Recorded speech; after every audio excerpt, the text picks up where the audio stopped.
지금 이 시대에 우리가 사도행전을 보다 보면 그 바울 시대에 힘들었던 것, 특히 정말 긴박했던 그런 상황들을 느낄 수가 없을 수 있습니다.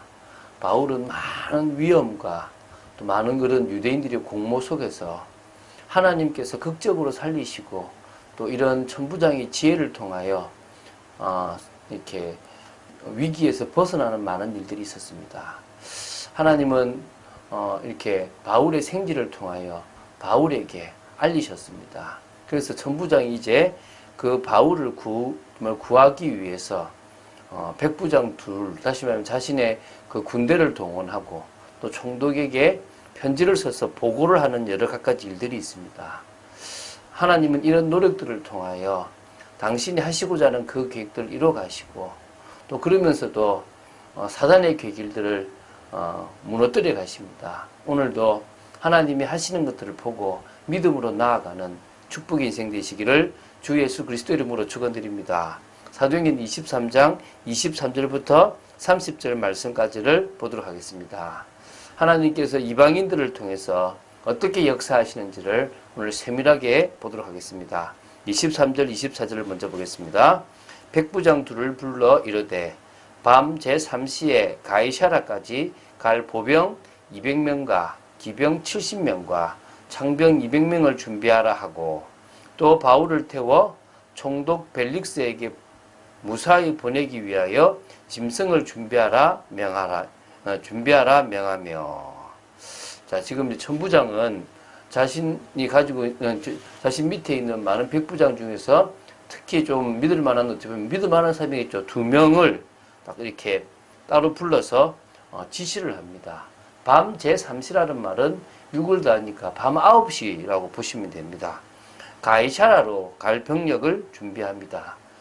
이 예루살렘에서 약 100km 정도 떨어진 곳이거든요. 거기에 지금 보병을 200명, 기병을 한 70명, 또 창병을 200명이니까 합치면 한 470명쯤 된다고 보시면 되겠죠. 자, 그 당시 천부장이란 말은 원래 1000명의 군사를 거느린 사람을 천부장이라 그럽니다. 그러니까 실제적으로는 그 당시에 약 한 600명 정도를 이렇게 그 정도의 군사를 거느리고 있었다고 합니다. 그런데 470명이면 3분의 2가 넘는, 훨씬 넘는 그런 숫자, 그 꽤 많은, 어찌 보면 5분의 3 정도를 지금 하고 있습니까? 동원했다고 볼 수 있습니다. 이 정도로 지금 천부장은 긴박했습니다. 왜냐하면 자신이 천부장으로 있는 이때의 예루살렘에서 로마 시민이 그것도 공회로 가는 어떤 그런 재판을 받고 있는 도중에 죽는 일이 벌어짐으로 말미암아 어떤 문책을 받게 될지 심히 두려웠던 것도 있었을 것입니다. 또 하나님은 또 그에게 또 지혜도 허락하셨겠죠, 그죠? 자, 그래서 이제 그렇게 준비하고 그러면서 이제 뭐냐면 천부장에게 보낼 편지까지 딱 씁니다. 그래서 이제 하기 전에 이제 그 총독에게 편지를 쓰는데요. 하여튼간에 요런 부분들에 대해서 막 짐승을 준비하고 갈 어떤 많은 것들을 준비하는 과정들을 아주 세밀하게 지금 잘 기록하고 있다고 보시면 됩니다. 그리고 이제 아까 제가 그 편지를 쓴다 그랬죠. 25절입니다. 또 이 아래와 같이 편지안이 일렀을 때 이제 밑에 편지를 쓰거든요. 이 말은 이제 총독 벨릭스에게 천부장으로서 편지를 쓴 거죠. 그 내용이 26절부터 30절까지 잘 나타납니다. 자, 이 편지는요, 자신의 상급자인 총독 벨릭스에게 쓴 겁니다. 그래서 한마디로 피의자에 대한 서면 진술서라고 보시면 돼요. 지금 유대인들이 볼 때 바울은 피의자입니다. 피해자가 아니고 피의자죠. 뭔가 고소할 거리가 있는 사람이죠.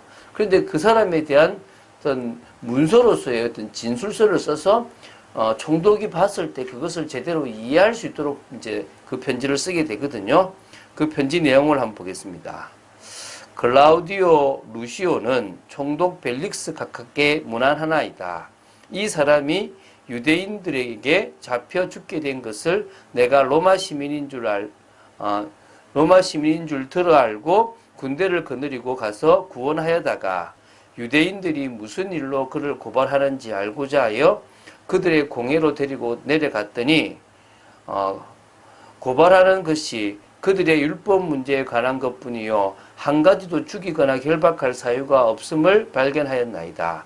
그러나 이 사람을 해하려는 관계가 있다고 누가 내게 알려주기로 곧 당신께로 보내며 또 고발하는 사람들도 당신 앞에서 그에 대하여 말하라 하였나이다 하였더라.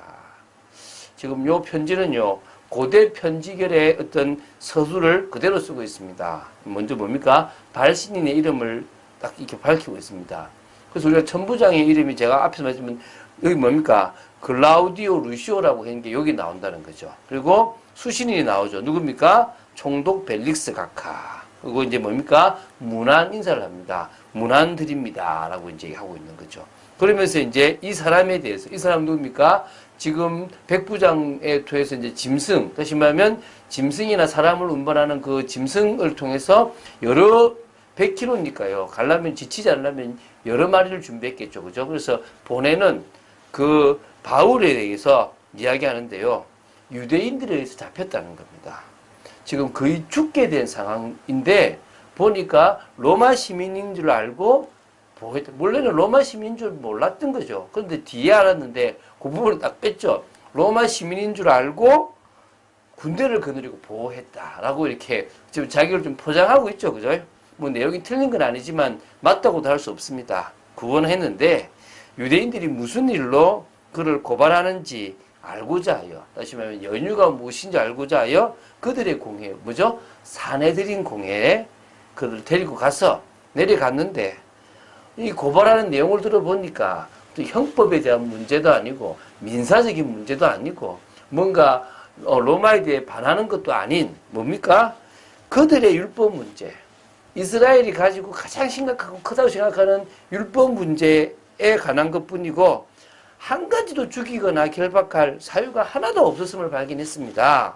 그러는 찰나에 이 사람을 해하려는 관계가 있다는 것을 누군가가 보고해주고 알려줘서 이렇게 놔두면 잘못하면 죽게 되는 로마인이 죽는 사태가 벌어질 것 같아서 이 사람을 지금 제가 감당하기 어려워서 총독께로 보냅니다. 뿐만 아니라 저 유대인들도 총독님께 이렇게 고소하라고 이야기를 해놨으니까 이렇게 처리해 주시기를 부탁드립니다. 라고 글을 씁니다.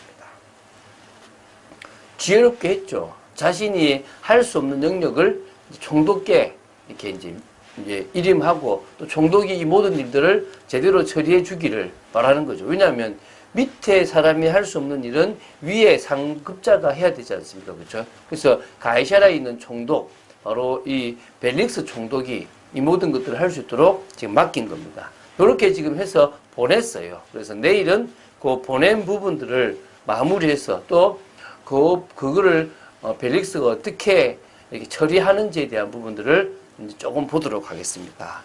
자, 하나님은요, 바울에게 로마 시민권을 주셨어요.